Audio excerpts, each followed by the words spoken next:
بسم الله الرحمن الرحيم ياسين والقرآن الحكيم إنك لمن المرسلين على صراط مستقيم تنزيل العزيز الرحيم لتنذر قوما ما أنذر آباؤهم فهم غافلون لقد حق القول على أكثرهم فهم لا يؤمنون إنا جعلنا في أعناقهم أغلالا فهي إلى الأذقان فهم مقمحون وجعلنا من بين أيديهم سدا ومن خلفهم سدا فأغشيناهم فهم لا يبصرون وسواء عليهم أنذرتهم أم لم تنذرهم لا يؤمنون إنما تنذر من اتبع الذكر وخشي الرحمن بالغيب فبشره بمغفرة وأجر كريم إنا نحن نحيي الموتى ونكتب ما قدموا وآثارهم وكل شيء أحصيناه في إمام مبين واضرب لهم مثلا أصحاب القرية إذ جاءها المرسلون إذ أرسلنا إليهم اثنين فكذبوهما فعززنا بثالث فقالوا إنا إليكم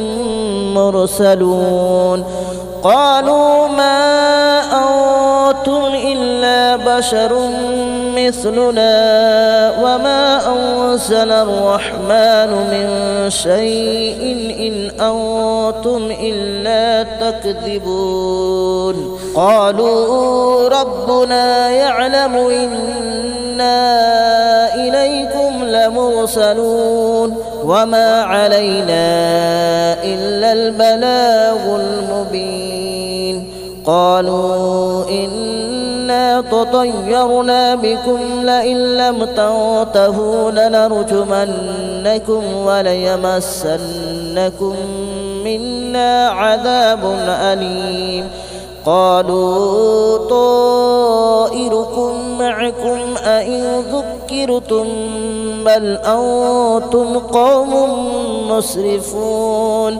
وجاء من أقصى المدينة رجل يسعى قال يا قوم اتبعوا المرسلين اتبعوا من لا يسألكم أجرا وهم مهتدون وما لي لا أعبد الذي فطرني وإليه ترجعون أأتخذ من دونه آلهة إن يردني الرحمن بضر لا تغن عني شفاءتهم شيئا ولا ينقذون إني إذا لفي ضلال مبين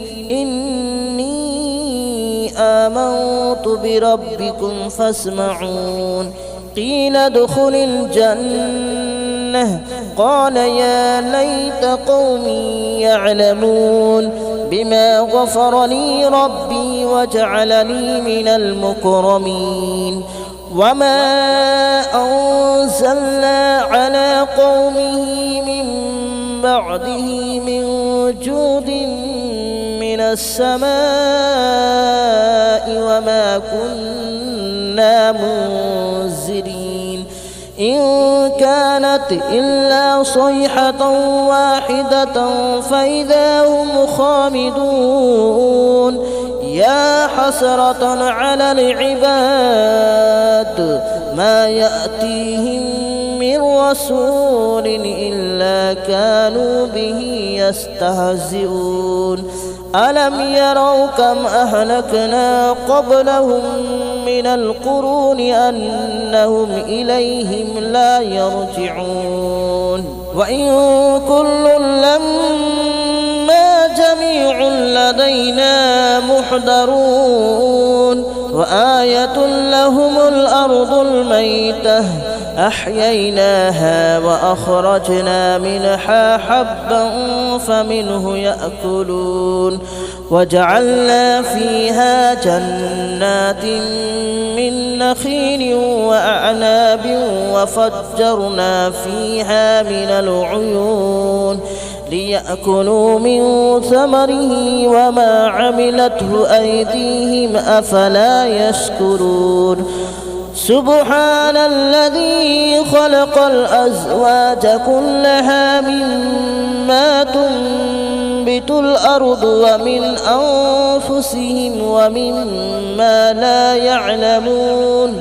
وآية لهم الليل نسلخ منه النهار فإذا هم مظلمون والشمس تجري لمستقر لها ذلك تقدير العزيز العليم والقمر قدرناه منازل حتى عاد كالعرجون القديم لا الشمس ينبغي لها أن تدرك القمر ولا الليل سابق النهار وكل في فلك يسبحون وآية لهم ألا حملنا ذريتهم في الفلك المشحون وخلقنا لهم من مثله ما يركبون وإن نشأ نغرقهم فلا صريخ لهم ولا هم ينقذون إلا رحمة منا ومتاعا إلى حين وإذا قيل لهم اتقوا ما بين أيديكم وما خلفكم لعلكم ترحمون وما تأتيهم من آية من آيات ربهم إلا كانوا عنها معرضين وإذا قيل لهم أنفقوا مما رزقكم الله قال الذين كفروا للذين آمنوا أنطعم من لو يشاء الله أطعمه إن أنتم إلا في ضلال مبين ويقولون متى هذا الوعد إن كنتم صادقين ما ينظرون إلا صيحة واحدة تأخذهم وهم يخصمون فلا يستطيعون توصية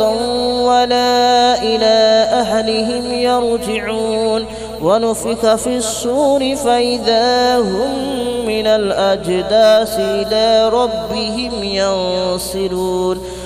قالوا يا ويلنا من بعثنا من مرقدنا هذا ما وعد الرحمن وصدق المرسلون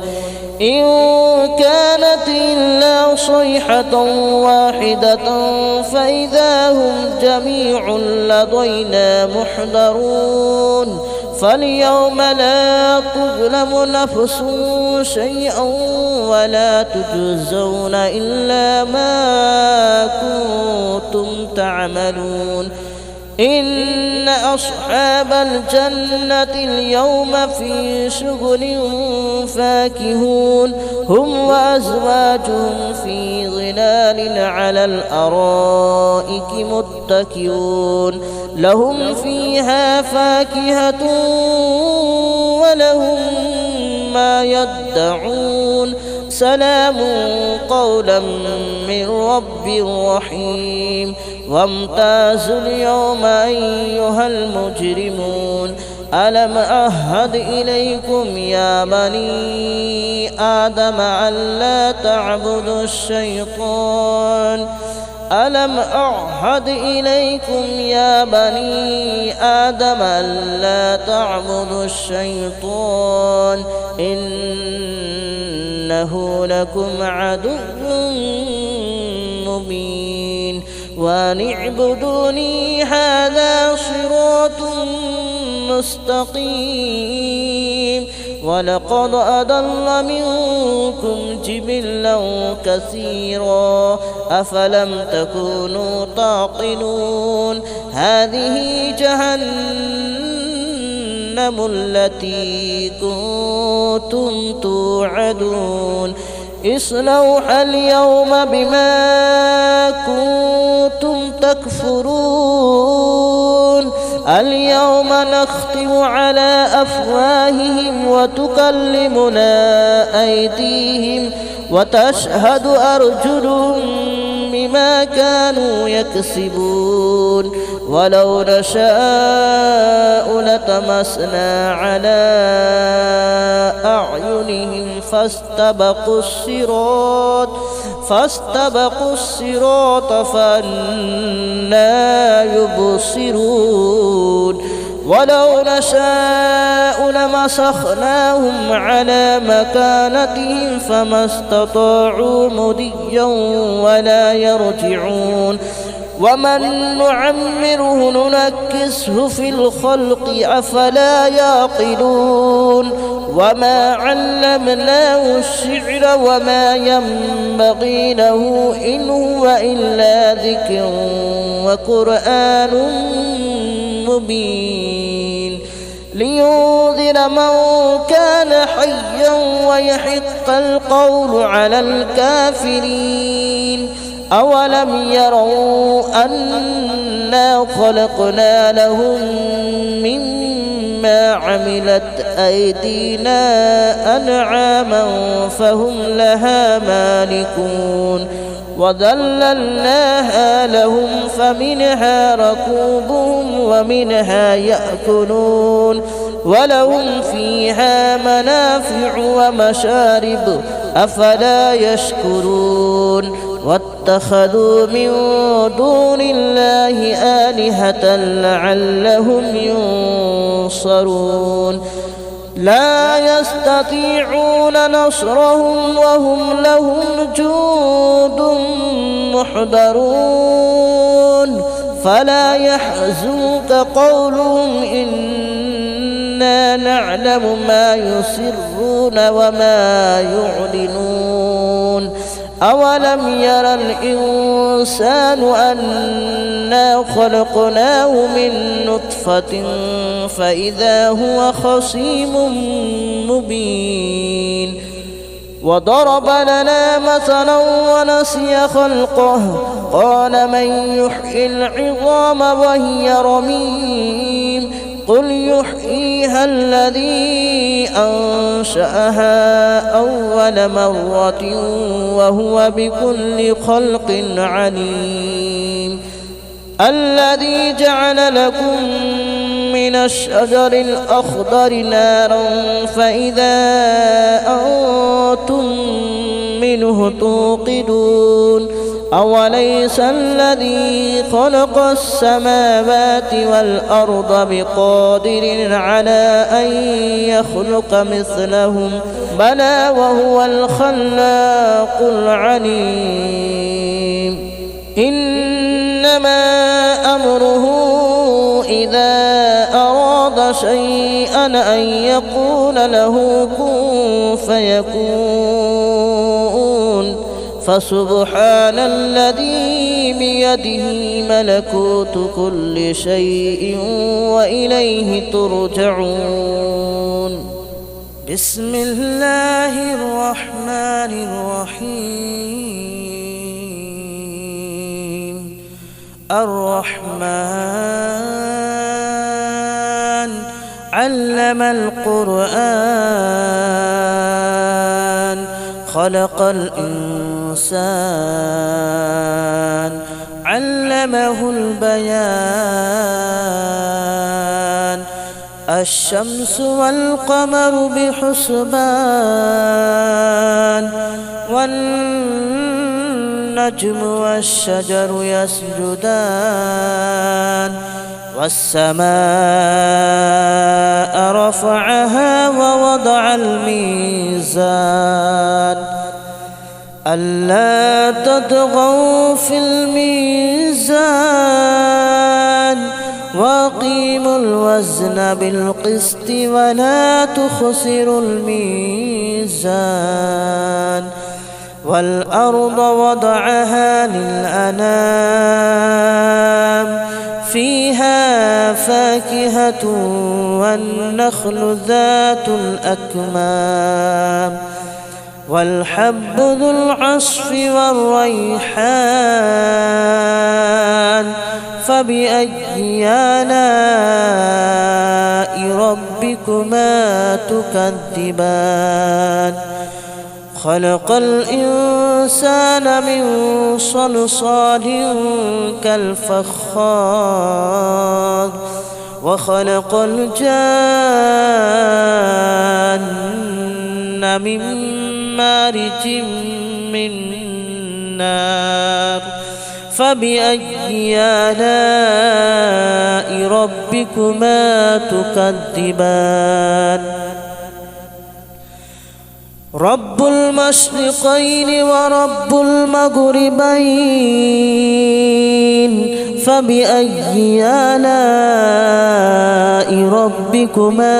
تكذبان. مرج البحرين يلتقيان بينهما برزخ لا يبغيان. فبأي آلاء ربكما تكذبان. يخرج منهما اللؤلؤ والمرجان. فبأي آلاء ربكما تكذبان. وله الجوار المنشآت في البحر كالأعلام.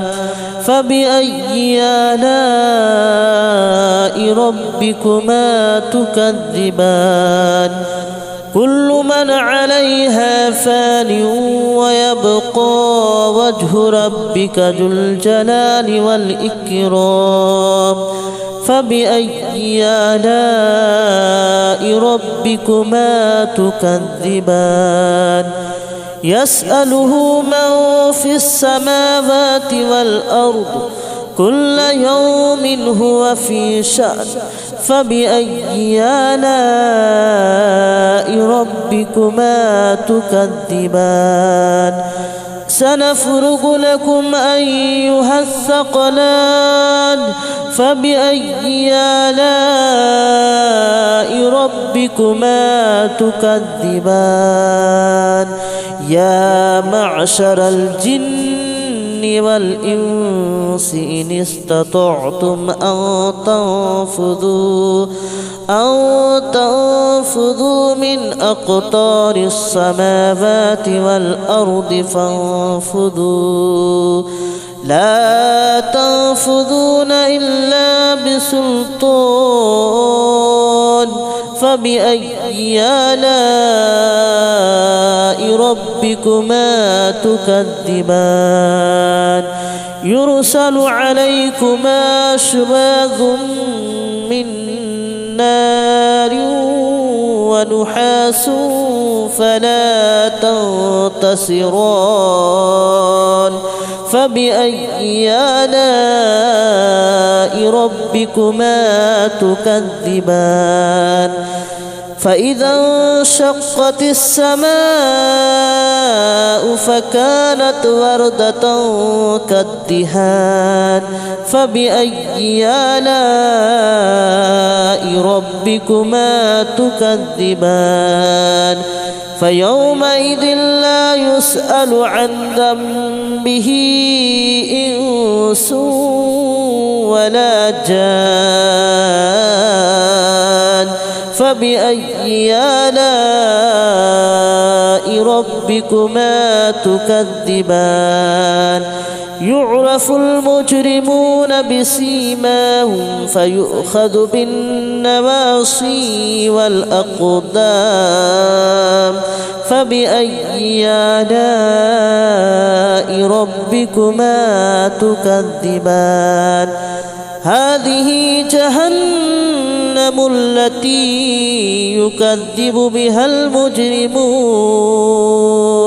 يطوفون بينها وبين حميم آن فبأي آلاء ربكما تكذبان ولمن خاف مقام ربه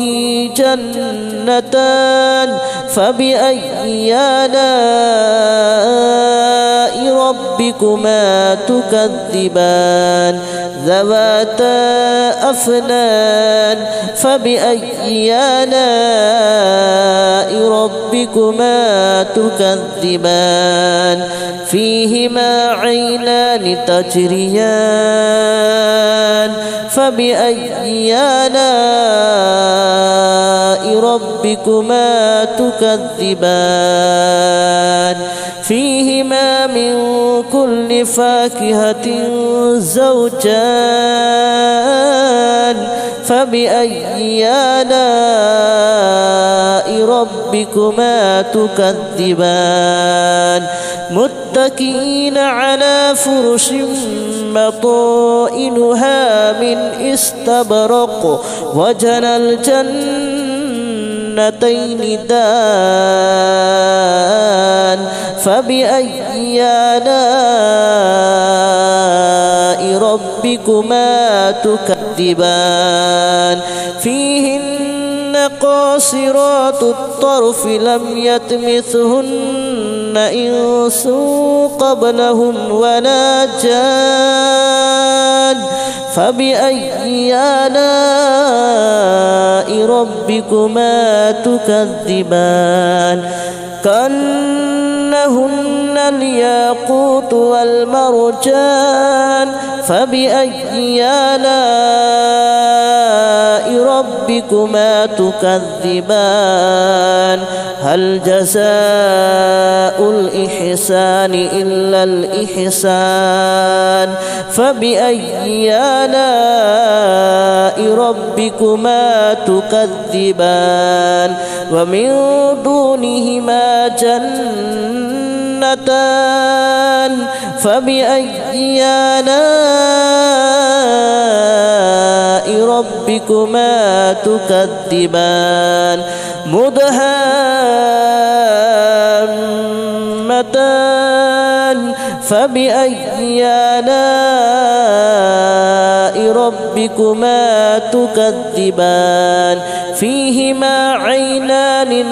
نضاختان فبأي آلاء ربكما تكذبان فيهما فاكهة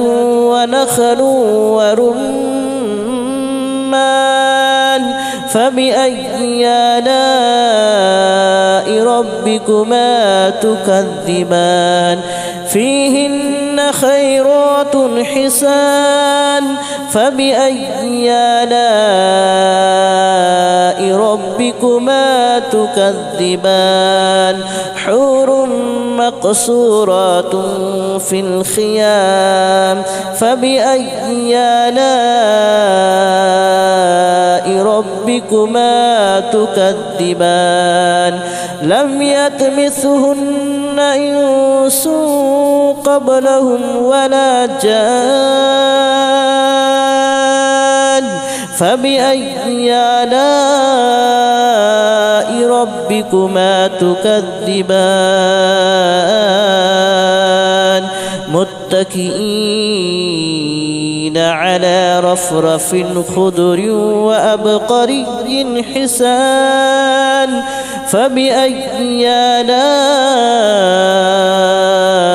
ربكما تكذبان تبارك اسم ربك ذي الجلال والإكرام بسم الله الرحمن الرحيم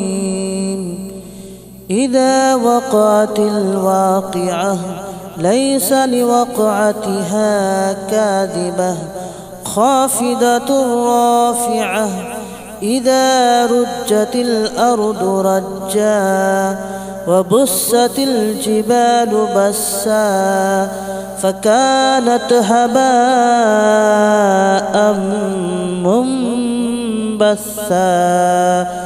وكنتم أزواجا ثلاثة فأصحاب الميمنة ما أصحاب الميمنة وأصحاب المشأمة ما أصحاب المشأمة والسابقون السابقون أولئك المقربون في جنات النعيم ثلة من الأولين وقليل من الآخرين على سرر موضونة متكئين عليها متقابلين يطوف عليهم ولدان مخلدون بأكواب وأباريق وكأس من معين لا يصدعون عنها ولا ينزفون وفاكهة مما يتخيرون ولحم طير مما يشتهون وحور عين كأمثال اللؤلؤ المكنون جزاء بما كانوا يعملون لا يسمعون فيها لغوا ولا تأثيما إلا قليلا سلاما سلاما وأصحاب اليمين ما أصحاب اليمين في سدر مخضود وطلح منضود وظل ممدود وماء مسكوب وفاكهة كثيرة لا مقطوعة ولا ممنوعة وفرش مرفوعة إنا أنشأناهن إن شاء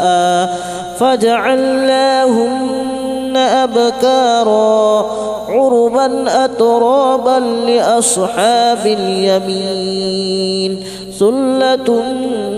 من الأولين وثلة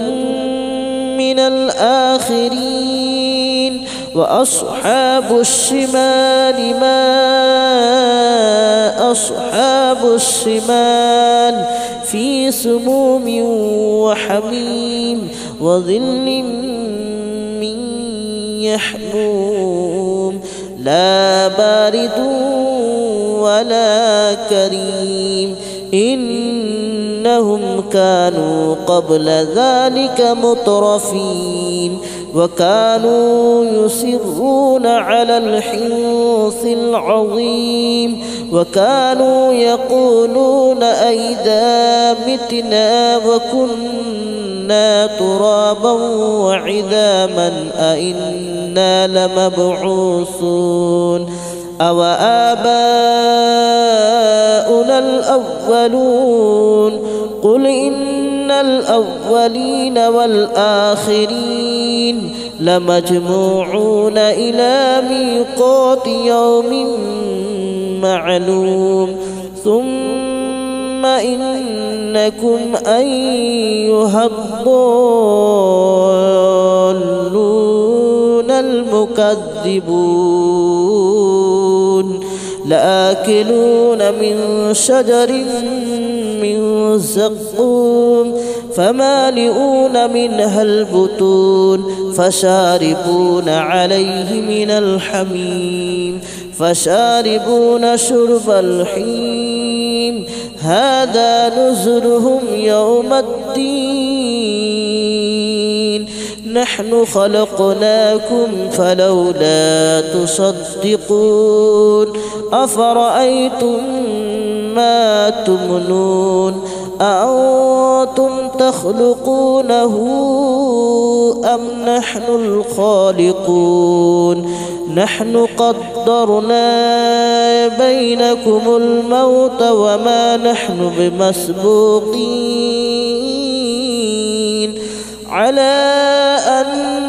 نبدل أمثالكم وننشئكم فيما لا تعلمون ولقد علمتم النشأة الأولى فلولا تذكرون أفرأيتم ما تحرثون أأنتم تزرعونه أم نحن الزارعون لو نشاء لجعلناه هطاما فظلتم تفكهون إنا لمغرمون بل نحن محرومون أفرأيتم الماء الذي تشربون أأنتم أنزلتموه من المزن أم نحن المنزلون لو نشاء جعلناه أجاجا فلولا تشكرون أفرأيتم النار التي تورون أأنتم أنشأتم شجرتها أم نحن المنشئون نحن جعلناها تذكرة ومتاعا للمتقين نحن جعلناها تذكرة ومتاعا للمقوين فسبح باسم ربك العظيم فلا أقسم بمواقع النجوم وإنه لقسم لو تعلمون عظيم إنه لقرآن كريم في كتاب مكنون لا يمسه إلا المطهرون تنزيل من رب العالمين أفبهذا الحديث أنتم مدهنون وتجعلون رزقكم أنكم تكذبون فلولا إذا بلغت الحلقوم وأنتم حينئذ تنظرون ونحن أقرب إليه منكم ولكن لا تبصرون فلولا إن كنتم غير مدينين ترجعونها إن كنتم صادقين فأما إن كان من المقربين فروح وريحان وجنة جنة نعيم وأما إن كان من أصحاب اليمين فسلام لك من أصحاب اليمين وأما إن كان من المكذبين الضالين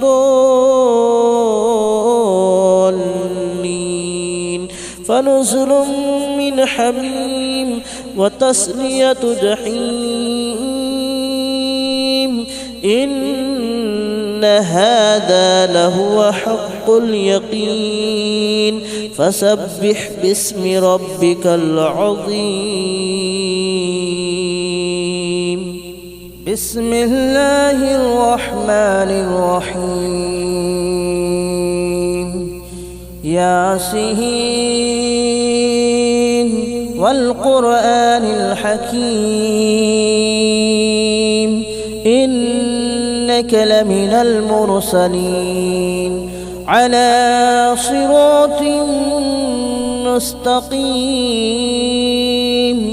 تنزيل العزيز الرحيم لتنذر قوما ما أنذر آباؤهم فهم غافلون لقد حق القول على أكثرهم فهم لا يؤمنون إنا جعلنا في أعناقهم أغلالا فهي إلى الأذقان فهم مقمحون وجعلنا من بين أيديهم سدا ومن خلفهم سدا فأغشيناهم فهم لا يبصرون وسواء عليهم أنذرتهم أم لم تنذرهم لا يؤمنون إنما تنذر من اتبع الذكر وخشي الرحمن بالغيب فبشره بمغفرة وأجر كريم إنا نحن نحيي الموتى ونكتب ما قدموا وآثارهم وكل شيء أحصيناه في إمام مبين واضرب لهم مثلا أصحاب القرية إذ جاءها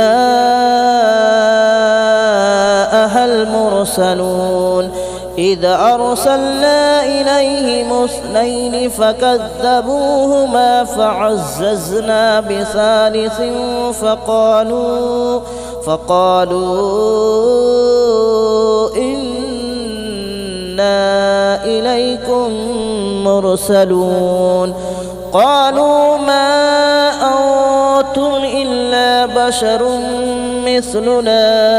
وما أنزل الرحمن من شيء إن أنتم إلا تكذبون قالوا ربنا يعلم إنا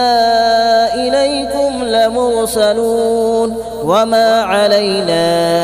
إلا البلاغ المبين قالوا إنا تطيرنا بكم لئن لم تنتهوا لنرجمنكم وليمسنكم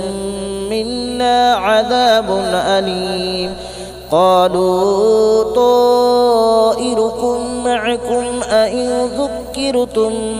بل أنتم قوم مسرفون وجاء من أقصى المدينة رجل يسعى قال يا قوم اتبعوا المرسلين اتبعوا من لا يسألكم أجرا وهم مهتدون وما لي لا أعبد الذي فطرني وإليه ترجعون أأتخذ من دونه آلهة إن يردني الرحمن بضر لا تغن عني شفاعتهم شيئا ولا ينقذون إني إذا لفي ضلال مبين آمنت بربكم فاسمعون قيل ادخل الجنة قال يا ليت قومي يعلمون بما غفر لي ربي وجعلني من المكرمين وما أنزلنا على قومه من بعده من جود من السماء وما كنا منزلين إن كانت إلا صيحة واحدة فإذا هم خامدون يا حسرة على العباد ما يأتيهم من رسول إلا كانوا به يستهزئون ألم يروا كم أهلكنا قبلهم من القرون أنهم إليهم لا يرجعون وإن كل لما جميع لدينا محضرون وآية لهم الأرض الميتة أحييناها وأخرجنا منها حبا فمنه يأكلون وجعلنا فيها جنات من نخيل وأعناب وفجرنا فيها من العيون ليأكلوا من ثمره وما عملته أيديهم أفلا يشكرون سبحان الذي خلق الأزواج كلها مما تنبت الأرض ومن أنفسهم ومما لا يعلمون وآية لهم الليل نسلخ منه النهار فإذا هم مظلمون والشمس تجري لمستقر لها ذلك تقدير العزيز العليم والقمر قدرناه منازل حتى عاد كالعرجون القديم لا الشمس ينبغي لها أن تدرك القمر ولا الليل سابق النهار وكل في فلك يسبحون وآية لهم ألا حملنا ذريتهم في الفلك المشحون وخلقنا لهم من مثله ما يركبون وإن نشأ نغرقهم فلا صريخ لهم ولا هم ينقذون إلا رحمة منا ومتاعا إلى حين وإذا قيل لهم اتقوا ما بين أيديكم وما خلفكم لعلكم ترحمون وما تأتيهم من آية من آيات ربهم إلا كانوا عنها معرضين وإذا قيل لهم أنفقوا مما رزقكم الله قال الذين كفروا للذين آمنوا أنطعم من لو يشاء الله أطعمه إن أنتم إلا في ضلال مبين ويقولون متى هذا الوعد إن كنتم صادقين ما ينظرون إلا صيحة واحدة تأخذهم وهم يخصمون فلا يستطيعون توصية ولا إلى أهلهم يرجعون ونفخ في الصور فإذا هم من الأجداث إلى ربهم ينسلون قالوا يا ويلنا من بعثنا من مرقدنا هذا ما وعد الرحمن وصدق المرسلون إن كانت إلا صيحة واحدة فإذا هم جميع لدينا محضرون فاليوم لا تظلم نفس شيئا ولا تجزون إلا ما كنتم تعملون إن أصحاب الجنة اليوم في شغل فاكهون هم وأزواجهم في ظلال على الأرائك متكئون لهم فيها فاكهة ولهم ما يدعون سلام قولا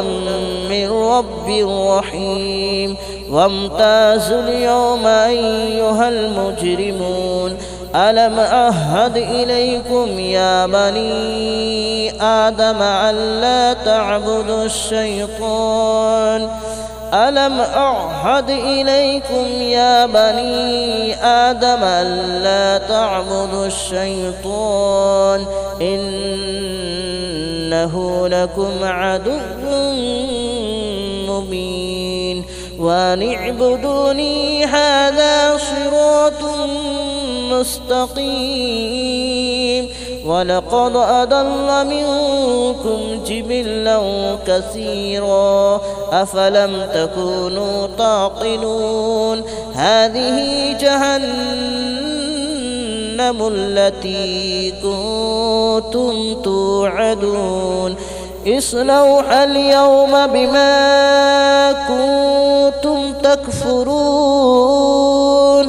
اليوم نختم على أفواههم وتكلمنا أيديهم وتشهد أرجلهم بما كانوا يكسبون ولو نشاء لطمسنا على أعينهم فاستبقوا الصراط فأنى يبصرون ولو نشاء لمسخناهم على مكانتهم فما استطاعوا مضيا ولا يرجعون ومن نعمره ننكسه في الخلق أفلا يعقلون وما علمناه الشعر وما ينبغي له إن هو إلا ذكر وقرآن مبين لينذر من كان حيا ويحق القول على الكافرين أولم يروا أنا خلقنا لهم مما عملت أيدينا أنعاما فهم لها مالكون وذللناها لهم فمنها ركوبهم ومنها يأكلون ولهم فيها منافع ومشارب أفلا يشكرون واتخذوا من دون الله آلهة لعلهم ينصرون لا يستطيعون نصرهم وهم لهم جند محضرون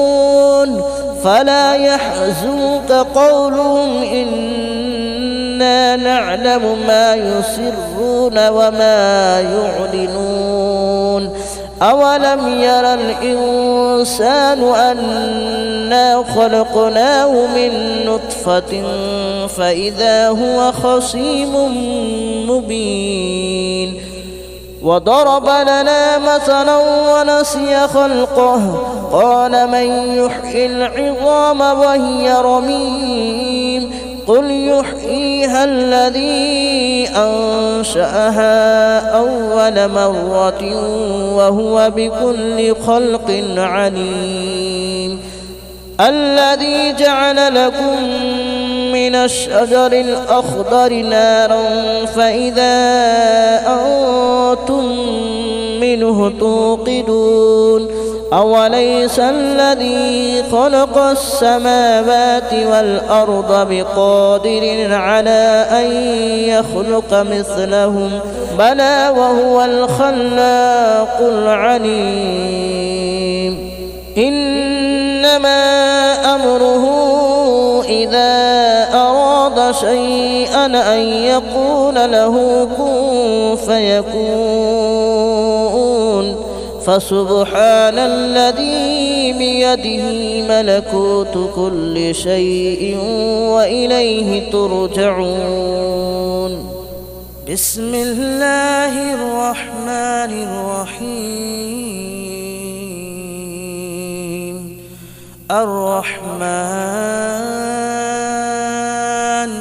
علم القرآن خلق الإنسان علمه البيان الشمس والقمر بحسبان والنجم والشجر يسجدان والسماء رفعها ووضع الميزان ألا تطغوا في الميزان وأقيموا الوزن بالقسط ولا تخسروا الميزان والأرض وضعها للأنام فيها فاكهة والنخل ذات الأكمام والحب ذو العصف والريحان فبأي آلاء ربكما تكذبان خلق الإنسان من صلصال كالفخار وخلق الجان من مارج من نار فبأي آلاء ربكما تكذبان رب المشرقين ورب المغربين فبأي آلاء ربكما تكذبان مرج البحرين يلتقيان بينهما برزخ لا يبغيان فبأي آلاء ربكما تكذبان يخرج منهما اللؤلؤ والمرجان فبأي آلاء ربكما تكذبان وله الجوار المنشآت في البحر كالأعلام فبأي آلاء ربكما تكذبان كل من عليها فان ويبقى وجه ربك ذو الجلال والإكرام فبأي آلاء ربكما تكذبان يسأله من في السماوات والأرض كل يوم هو في شأن فبأي آلاء ربكما تكذبان سنفرغ لكم أيها الثقلان فبأي آلاء ربكما تكذبان يا معشر الجن والإنس إن استطعتم أن تنفذوا من أقطار السماوات والأرض فانفذوا لا تنفذون إلا بسلطان فبأي آلاء ربكما تكذبان يرسل عليكما شواظ من نار ونحاس فلا تنتصران فبأي آلاء ربكما تكذبان فإذا انشقت السماء فكانت وردة كالدهان فبأي آلاء